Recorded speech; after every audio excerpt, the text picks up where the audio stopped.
as we continue to bring awareness to issues centered around mental health care and the ongoing work that we're doing at Rose Hill Center. So please help me welcome Mr. Patrick Kennedy.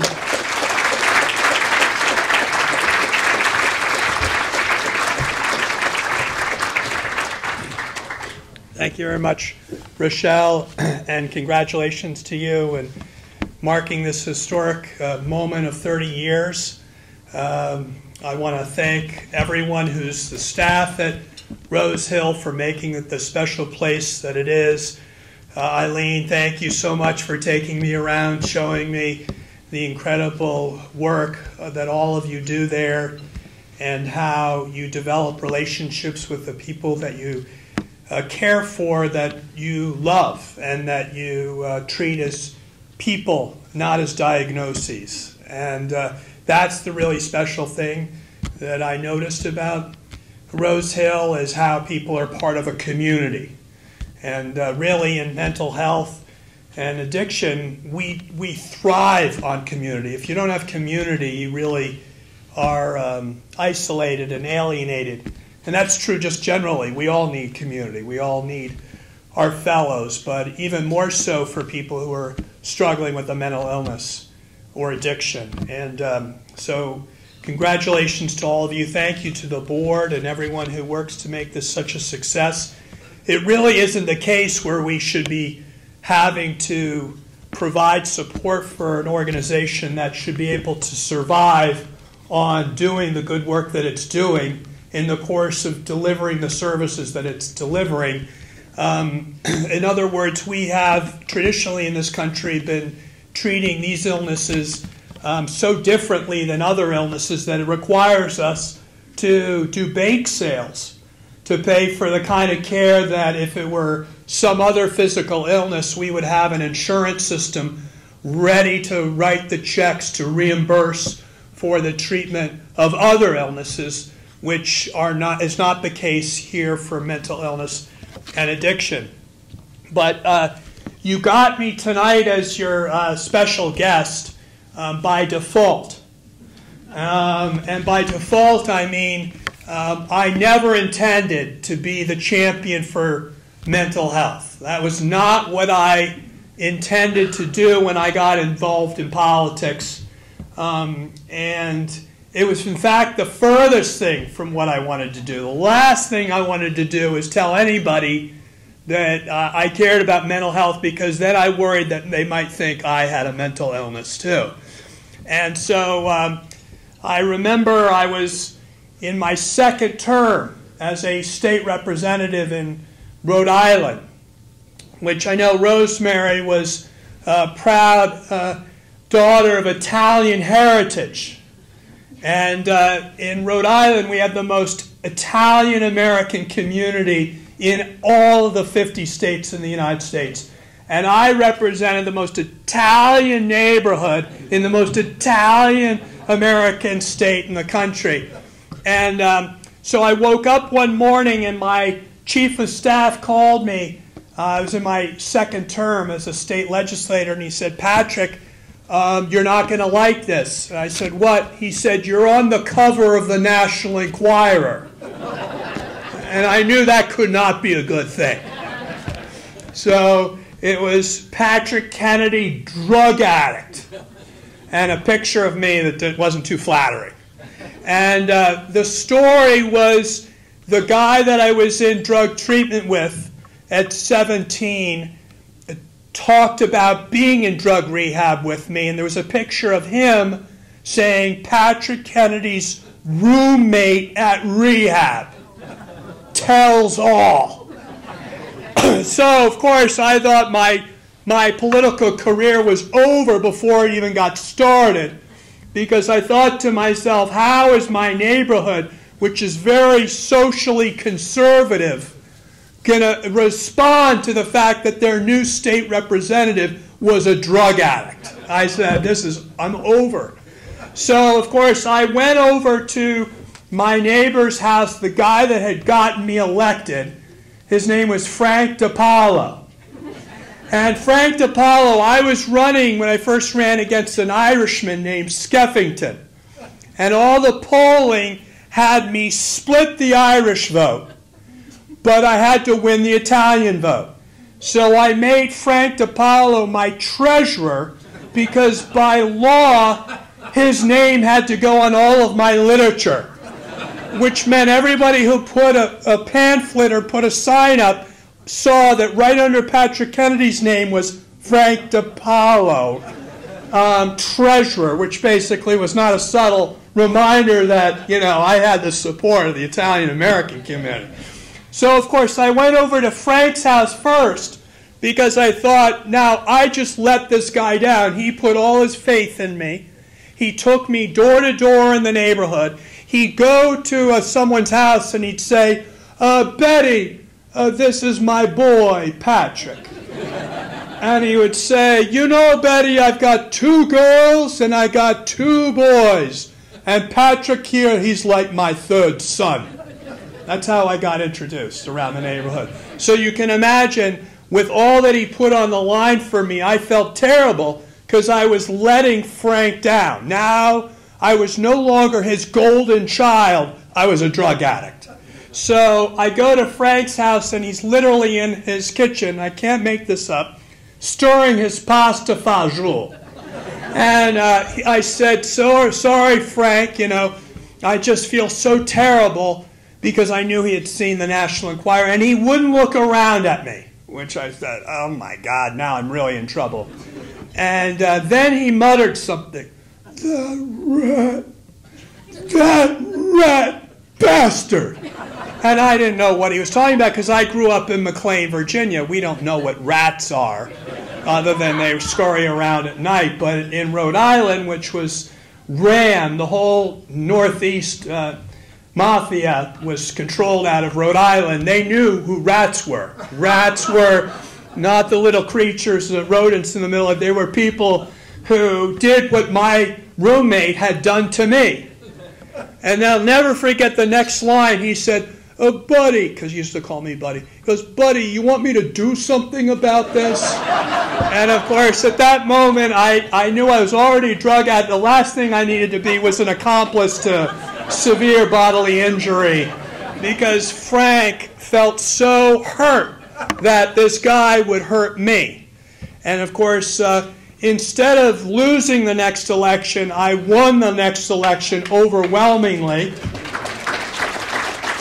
because my neighborhood did not want to look like they sided with the rat. They wanted to be with Pat, not the rat. And so I ended up getting to be freed, because now this skeleton in my closet that had the same illness that many family members had of addiction and depression, anxiety, some form of bipolar, what have you. Now I didn't have to hide that. And so when I was in the state legislature, I started signing on to all these mental health bills, including a state parity law. And so then I ran for Congress, and I got elected, and I got down there, and I asked the clerk of the House, I said, where's that mental health parity bill? I want to know where I can sign on, because I assumed out of 435 members of Congress, I'd be lucky if I made it in the top 100 who co-sponsored it. And when I got elected, I was the youngest member of Congress at 27 from the smallest state in the country and in the minority party, which meant I was the lowest guy on the totem pole. So I thought I'd be way, way down the list of sponsors. And I'll remember like it was yesterday, the clerk of the House said to me, Congressman, if you want to sponsor the parity law, it's all yours. No one else is sponsoring it. And it occurred to me, the reason no one else wanted to sign on to it is they didn't want to have to do a press conference saying they were sponsor of a bill that had the words mental in it and addiction in it. Because, of course, then the press corps would immediately start asking them if they had ever had a mental illness or addiction, or any family member had. And, of course, that's the last thing any politician wants to answer, was that question, because it would lead to 15 more questions on how did treatment work? Are you on medication? And how are you doing? So I today, when I was just talking to Monsignor, I said I could not have made up my life, because when I get on my knees at night to say my prayers of gratitude for the life I have today, I thank God for Rob Remy. That's the guy that ratted on me. Because if he hadn't ratted on me, I would not have been the sponsor of Parity. And I would not have had the chance in the 16 years that I was in Congress to lead the charge on an illness that my family kept private and secret. And as progressive as my family was, and they were progressive, we never spoke a word about my mother's alcoholism. I would growing up, would play hide and seek with my mother, where I would hide her and hope that no one would find her, because I was so afraid that someone would see my mother inebriated. I would have her chase me around the house with my friends, and then when their mothers came over to pick up my friends, I'd hide her because I couldn't afford to have my friend's mom see that she was inebriated in the middle of the day wearing nothing more than a terry cloth bathrobe. And I could never talk about my dad's drinking and the trauma that he suffered watching so many of his family members murdered and dying violently, because it was the kind of thing other people said who were enemies of my family. And so I couldn't side with them because it was seen as an attack. If we were to talk about this, it was a vulnerability. We couldn't afford to talk about it.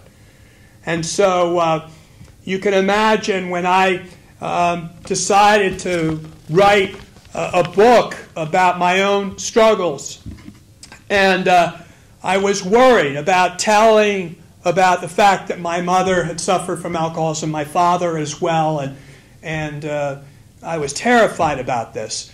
And then one day I walked into a bookstore, and I'm leafleting through the Kennedy section of the bookstore. And I find that all the things that I thought were big secrets were actually very well-known public knowledge.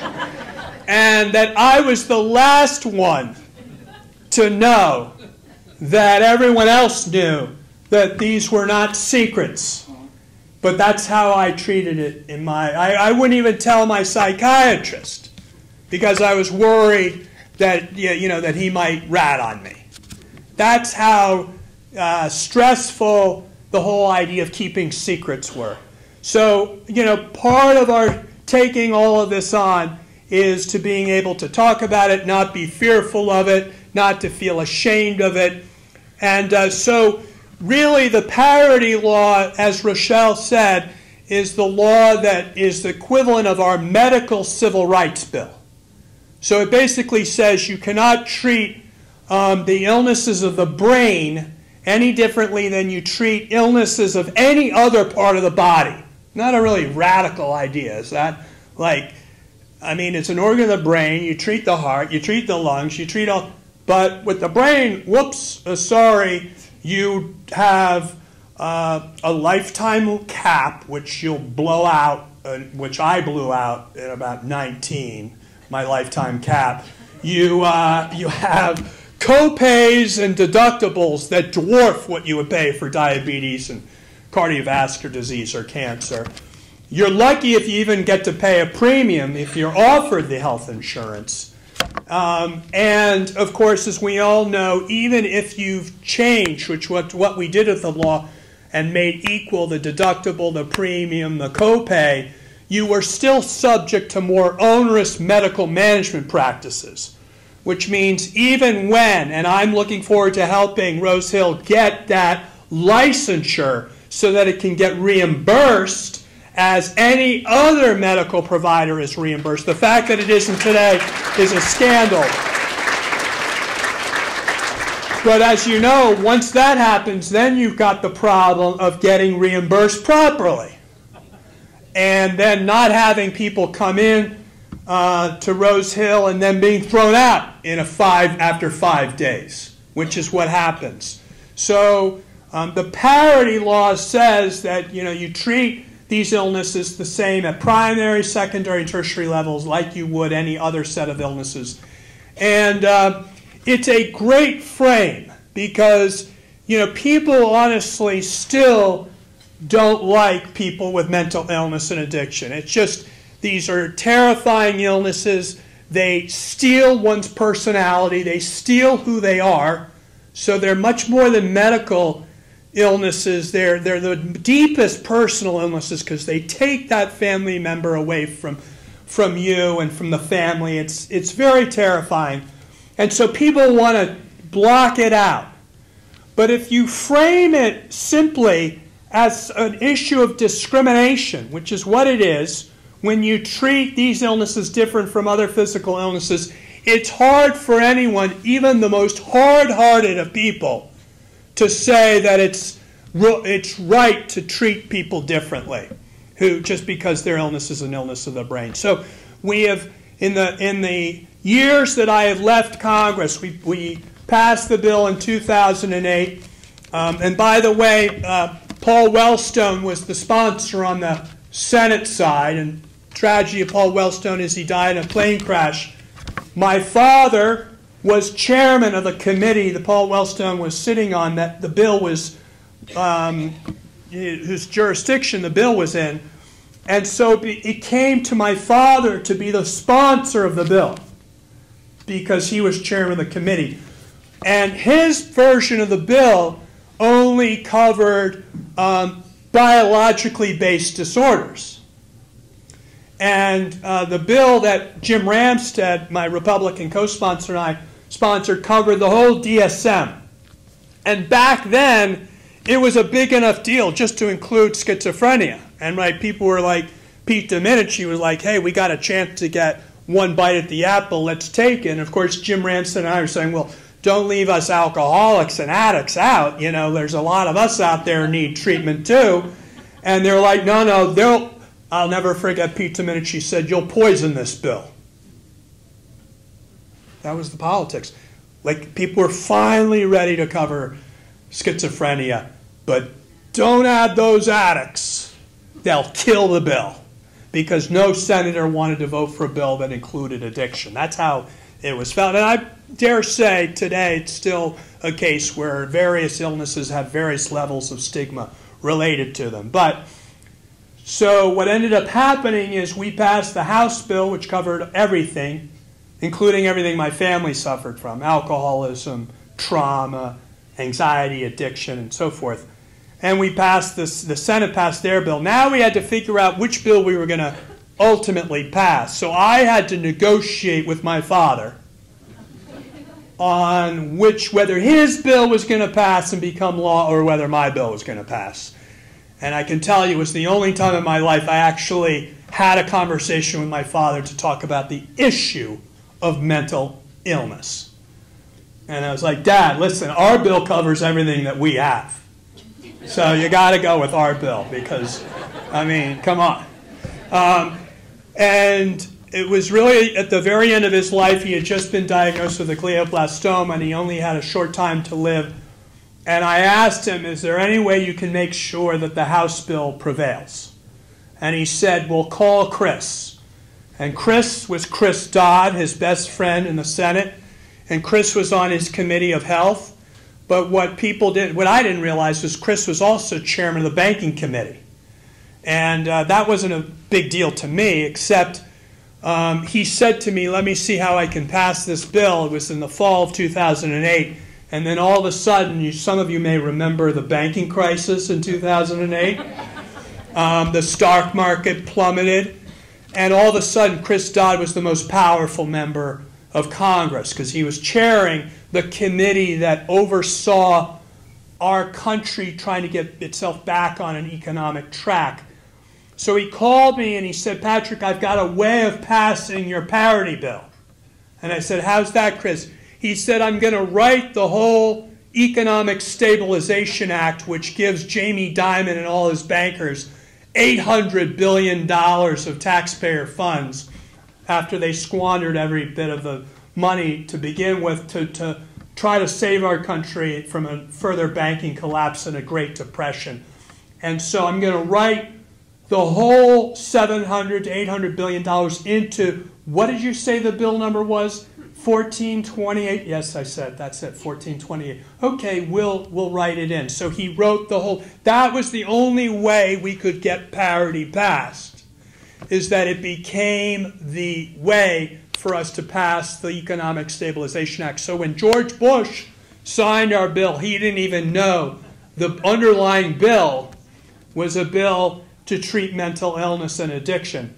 And the real irony is everyone was talking about the bill saving our country from another Great Depression, right? Because it was about saving our financial markets. But no one knew the underlying part of the bill said that you had to treat depression at the same time. So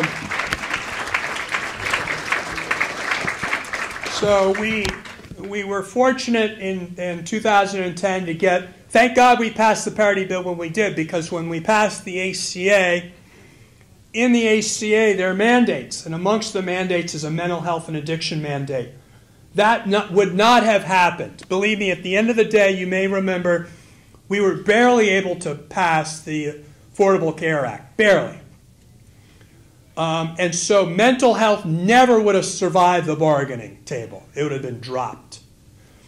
But because we had passed it this previous session, it was already federal law and had to be included.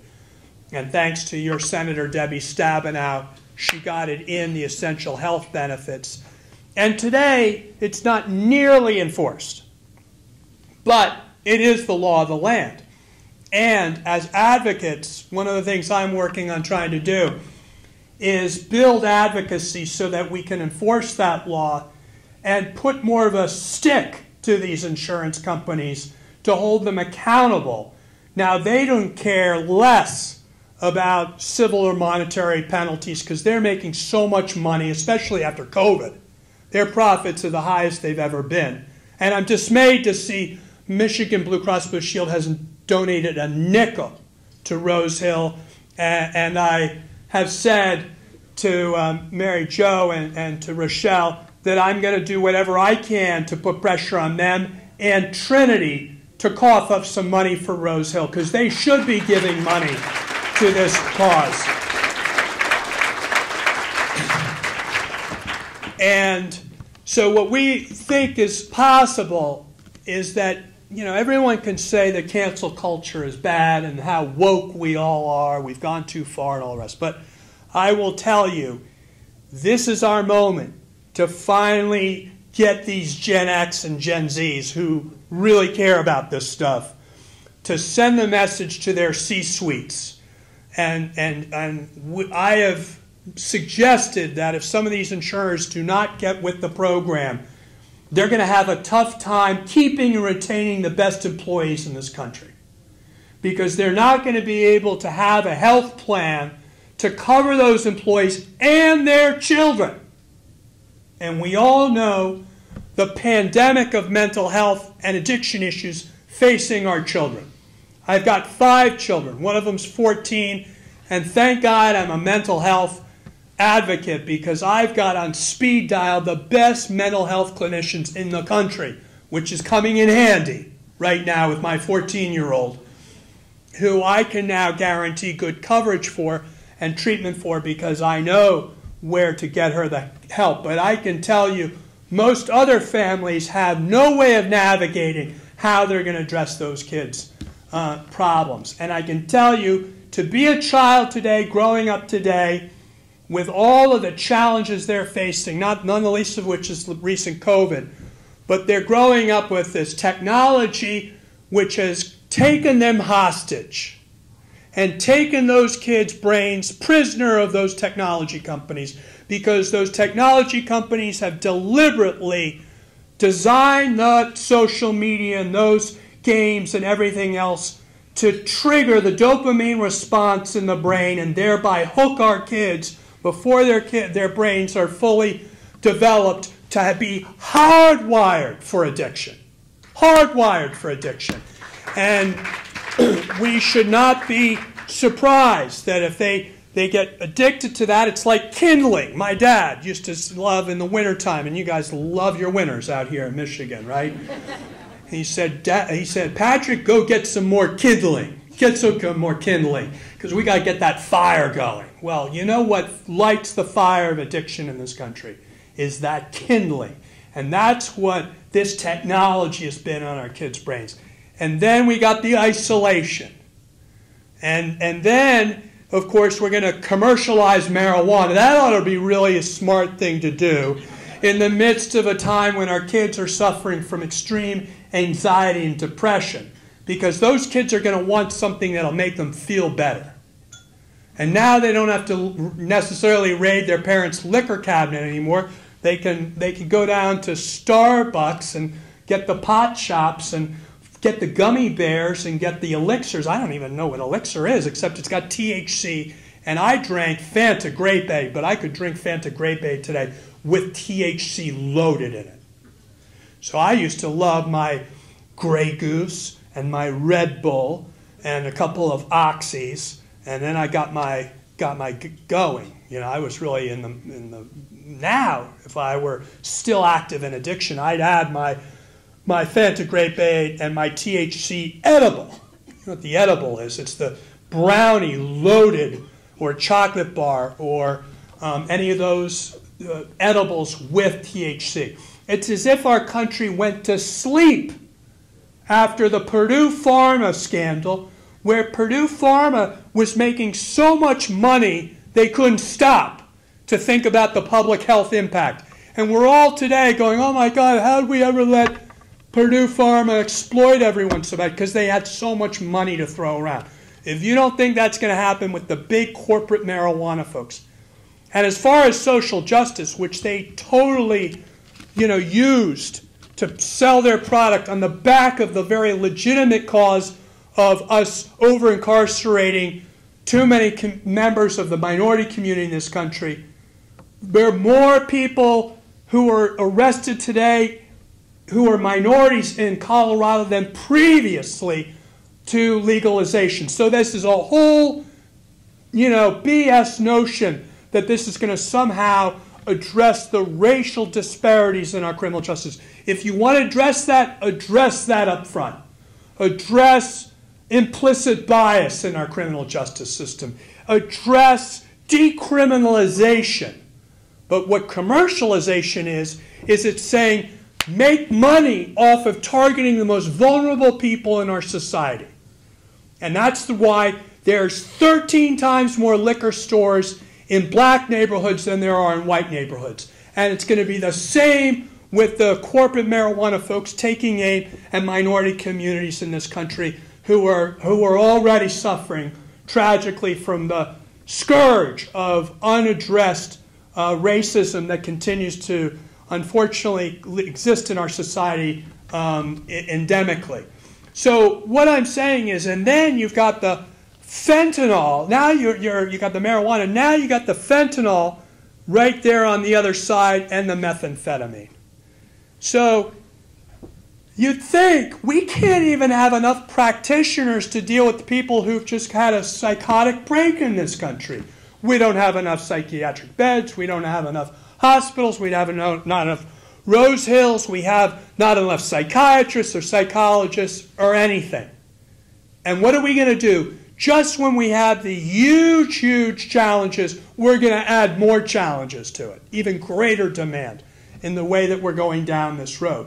So all I can tell you is that it is going to be a real crisis. It's unfortunately going to get worse. We're seeing escalating suicide rates, and we're seeing escalating overdose rates, and they don't show any sign of diminishing. And we as a country had better pay attention to this. And it's such simple public policies that could make a difference. In schizophrenia, for example, coordinated care, specialty coordinated care is the model. It's the model. In over half a dozen other states, it's the mandate on insurance companies in those states. That's not true here in Michigan. So what we need to do is come up with the benchmarks that we know will be the proper ways to get the best outcomes from people when they have a psychotic break, so they don't have to have 10 more psychotic breaks and whose disease will pathologize so that they have no other place. And thank God Rose Hill is there to pick them up when they've fallen.